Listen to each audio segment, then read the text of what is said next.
Inzu yawe Mana turayishimira,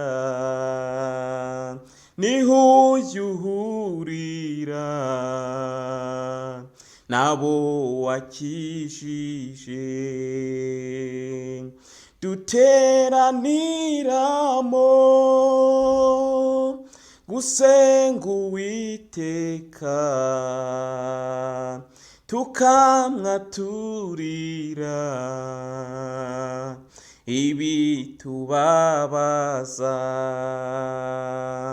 dufashirizwamo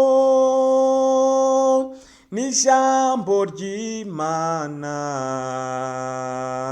tukirisomerwa twunguka ibya Yesu, tubwiririzwamo ibidukomeza mu ntambara nziza, bikatunezeza,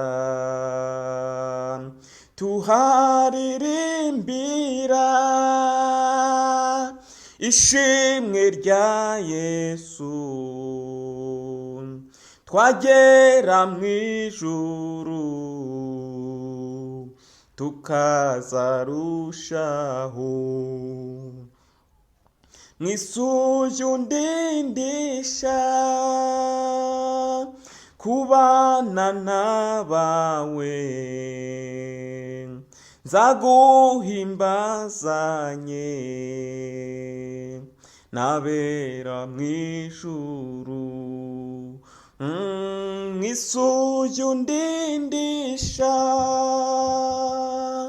kubana n'abawe, nzaguhimbazanye nabera mw'ijuru.